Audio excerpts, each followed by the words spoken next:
తప్పకుండా ప్రతి ఒక్క సీజన్లో ఇచ్చినాం. ఇలా ఏం చేసిండ్రు ఈ రేవంత్ రెడ్డి గారు వచ్చి 4 సీజన్లు అయింది. మొదటి సీజన్ కేసీఆర్ గారు ఎన్నికల కన్నా ముందు ఏవైతే దాచిపెట్టి పెట్టిరో ఆ డబ్బులు న్యాస్టీస్ కి ఇచ్చారు. అలా ఆయన గొప్పతనం ఏం లేదు, కాంగ్రెస్ పార్టీ గొప్పతనం ఏం లేదు. ఆ తర్వాత ఒక సీజన్ కంప్లీట్ ఎగబెట్టిరు రైతులు.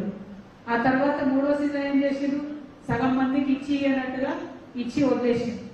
ఇక మొన్నటిసారి ఏం చేసిండ్రు, స్థానిక సంస్థల ఎన్నికలు రాబోతున్నాయి కాబట్టి మళ్ళీ ఒకసారి ప్రజలను మభ్యపెట్టాలి, రైతులను మభ్యపెట్టాలి, స్థానిక సంస్థలలో లబ్ధి పొందాలన్నటువంటి ఉద్దేశంతో మొన్న ఒకసారి మళ్ళొకసారి రైతు భరోసా ఇవ్వడం జరిగింది. అది కూడా వాళ్ళు చెప్పినంత ఇస్తలేదు, తక్కువ ఇస్తున్నారు. 15,000 ఇస్తామని చెప్పి 12,000 ఇస్తున్నటువంటి సందర్భాన్ని కూడా ఇవాళ వరంగల్ జిల్లా ప్రజలకు, తెలంగాణ ప్రజలకు నేను గుర్తు చేస్తా ఉన్నాను. మరి అదేవిధంగా ఇంకొక మాట చెప్పారు, అన్ని పంటలకు మద్దతు ధర ఇస్తామని చెప్పిండు.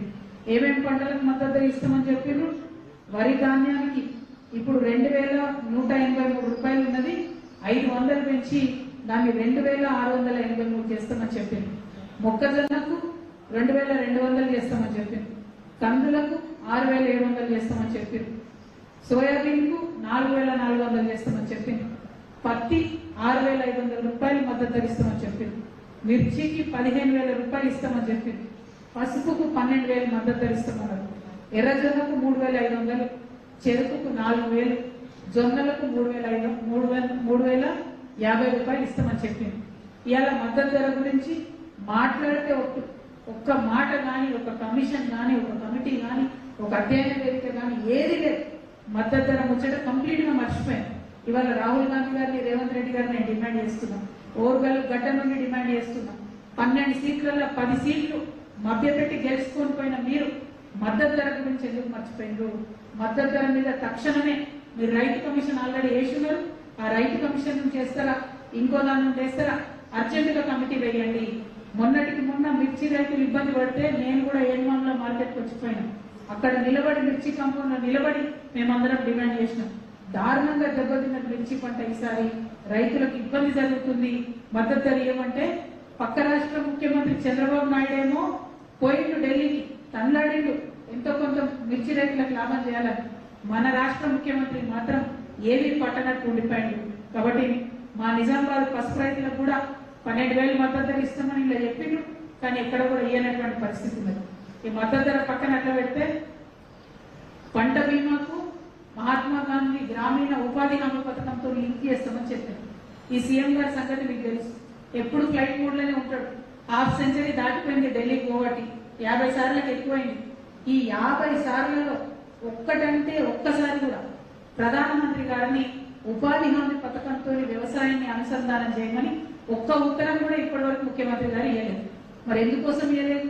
మీరు ఇచ్చినటువంటి మేనిఫెస్టో, మీరు ఇచ్చినటువంటి రైతు డిక్లరేషన్, రాహుల్ గాంధీ గారు వచ్చి ఇక్కడ మాట్లాడినటువంటి మాటలు అన్ని కూడా మోసమేనా అని చెప్పి ముఖ్యమంత్రి గారిని నేను ప్రశ్నిస్తా ఉన్నాను. దాంతో పాటుగా రైతు కూలీల సంగతి మీకు తెలుసు. రైతు కూలీలకు సంవత్సరానికి 12,000 ఇస్తామని చెప్పి మొత్తం NREGS లో ఉన్న జాబ్ కార్డ్స్ మన తెలంగాణలో 1 కోటి మందికి పైగా ఉంటే వాటిని కుదించి 20 లక్షలకు పట్టుకొచ్చింది. ఆ 20 లక్షల మందికి ఇస్తామని చెప్పి డామినాలు చెప్పి కార్యక్రమాన్ని ప్రారంభించింది. ఓపెనింగ్ చేసింది తప్పితే, ప్రచారం చేసింది తప్పితే ఏ ఒక్క రైతు కూలీ బిడ్డకు కూడా 1000 రూపాయలు ఇచ్చినటువంటి పాప అనుకోలేదు. మరి ఆ విషయాన్ని ఇవాళ NREGS కార్డు ఉన్నటువంటి ప్రతి ఒక్కరు కూడా ఎక్కడ కాంగ్రెస్ నాయకులు వస్తే అక్కడ ప్రశ్నించమని నేను కోరుతున్నాను. ఊర్లలో పోతారు కదా, ఇప్పుడు సర్పంచ్ ఎన్నికలు వస్తాయంటున్నారు, ఎంపీటీలు వస్తున్నాయంటున్నారు. ఊర్లలో జాబ్ కార్డ్స్ ఉన్న ప్రతి ఒక్క అన్నదమ్ములు, అక్క చెల్లెలు కూడా మీ అందరినీ విజ్ఞప్తి చేస్తా ఉన్నా, కాంగ్రెస్ నాయకులు ఎప్పుడు వస్తే అప్పుడు వాళ్ళని నిలదీయండి. ఓట్లప్పుడు మంచి మాటలు చెప్తారు, మళ్ళీ మమ్మల్ని ఎట్లా మర్చిపోతారని చెప్పి వాళ్ళని నిలదీయవలసిందిగా నేను కోరుతా ఉన్నా. ఇక భూమాత పెడతాం, ధరణి బాగలేదు అని చెప్పి లొల్లి పెడితే, ధరణితో నష్టం జరిగిపోయిందంటే, ధరణితో అవినీతి జరిగిపోయిందంటే మీ భూమాత ఏమాయా? మరి ఇంతవరకు ఎక్కడ కూడా కనపడతలేదు, ఎక్కడ కూడా ఇంప్లిమెంట్ అయితలేదు. మళ్ళా పాత ధరణియే బాగుంది అని రైతులందరూ చెప్పేటటువంటి పరిస్థితి వస్తుంది తప్పితే ఎక్కడా కూడా ఒక్క ముందడుగు పడలేదు. అర్జెంటుగా మీరు ఆ భూమాత ఏదైతే పెడతామన్నారో వాటిని తప్పకుండా ఇంప్లిమెంట్ చేయవలసిందిగా నేను డిమాండ్ చేస్తా ఉన్నాను. అదేవిధంగా నకిలీ విత్తనాలు, పురుగు మందులపై ఉక్కుపాదం మోపుతామని చెప్పి డిక్లరేషన్.